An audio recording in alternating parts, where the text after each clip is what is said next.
Hello students, this class is for class 8 and we are discussing the characteristics of chemical reactions. So we have discussed that is what is precipitation reaction and given one example. So the rest of the examples of the formation of precipitate I'll give in this class. So the next example is B. In the first example I have given that silver nitrate solution and NaCl solution, and we are adding the silver nitrate solution to the NaCl solution, and we can see the precipitation of silver chloride, white silver chloride. It is insoluble in aqueous solvent. So the next example is barium chloride and H2SO4, BaCl2. BaCl2 this is barium chloride and H2SO4 is sulfuric acid, and after the reaction is forming BaSO4. I have said that downward arrow means precipitation. Barium sulfate plus 2HCl, 2 hydrochloric acid. This barium sulfate is white precipitate. Precipitate sometimes written as PPT in short form. PPT means precipitation or precipitate. White PPT. This is barium sulfate.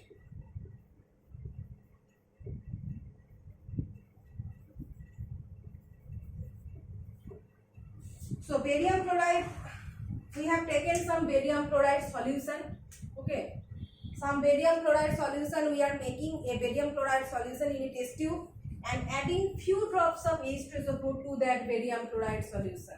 Okay, this is test tube and we have taken this barium chloride in the test tube solution phase, and we are adding this H2SO4.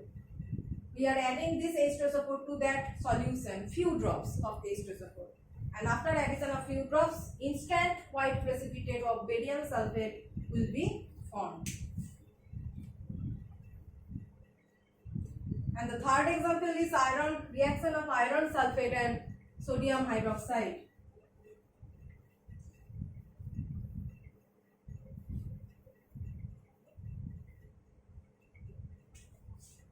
See, the third example is FeSO4 and NaOH. So FeSO4 and NaOH, it will give FeOH whole twice. This is ferrous hydroxide, this is ferrous sulfate. Upon addition of few drops of NaOH, it will form ferrous hydroxide along with Na2SO4, that is sodium sulfate aqueous. So if we take this ferrous sulfate solution aqueous phase and adding the NaOH aqueous solution to this, that means this is ferrous sulfate, this is FeSO4 solution, and we are adding NaOH solution to this. Different solutions are made into different vessels, different test tube. One is FeSO4 solution and another one is NaOH solution, and we are adding that NaOH solution to the FeSO4 solution, few drops. Few drops NaOH solutions are added to the FeSO4 solution, and dark green precipitate of ferrous hydroxide. The color of this precipitate is dark green. This is dark green, and the name of this precipitate is ferrous hydroxide. This is ferrous hydroxide. Okay. Along with Na2SO4, and this Na2SO4 remains in this aqueous phase. See, this is the solution. We are adding NaOH solution, few drops. So we will see the deposition of precipitate, and this precipitation is ferrous sulfate, dark green, and in the solution phase, in this aqueous phase, this sodium sulfate will remain. This is sodium sulfate will remain in the aqueous phase. So that's why in the bracket I have written that is AQ. So the next characteristics is change of state.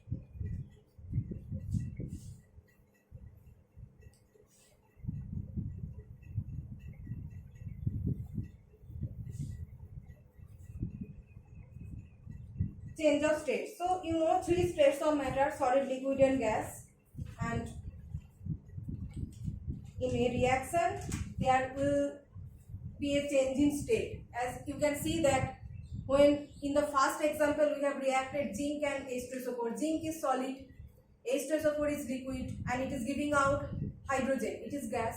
So change in state is involved, obviously involved in any reaction. So next is change in state.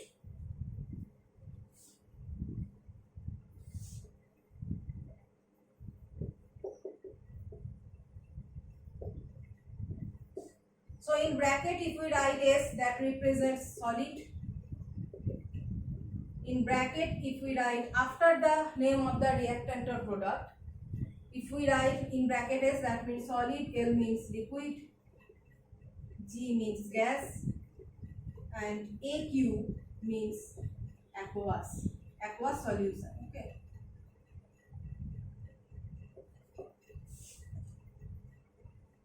So what example we can give here?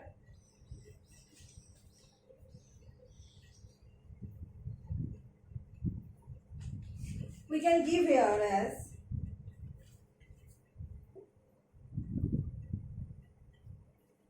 reaction of hydrogen sulfide and chlorine gas. H2S, this is gas, and this is Cl2, this is also chlorine gas. It's producing 2HCl with the deposition of sulfur. Okay, so besides sulfur we are writing S solid. After Cl we are writing G, hydrochloric acid exists as hydrogen chloride gas.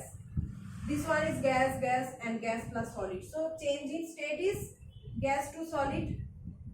So that is one example of change in state.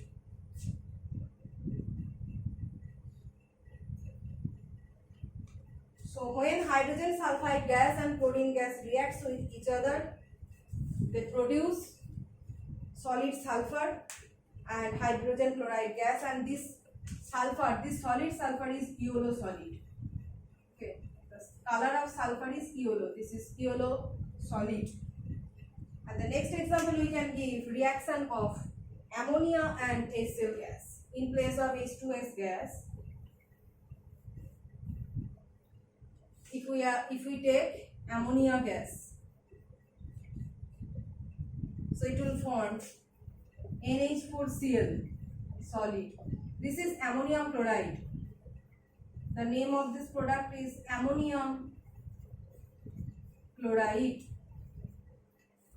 So ammonia gas and chlorine gas reacting to give. So here also the change in state is from gas to solid. Ammonium chloride solid forming by the reaction of two gases. Okay, so we have discussed many characteristics of chemical reaction. There are other characteristics. Another one characteristic, that is change in energy, and the last characteristic is change in energy.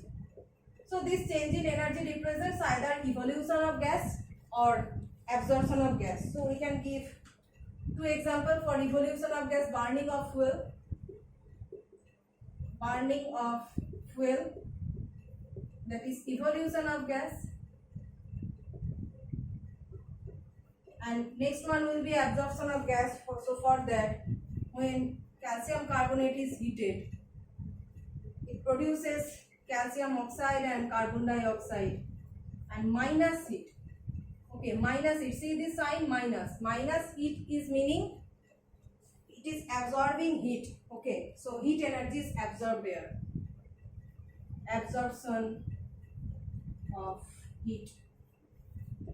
So calcium carbonate, when we are heating calcium carbonate, it is producing calcium oxide and carbon dioxide. See here also change in state involved. Calcium carbonate is solid, calcium oxide is solid, and carbon dioxide is gas. So change in state along with the absorption of heat, that is minus heat.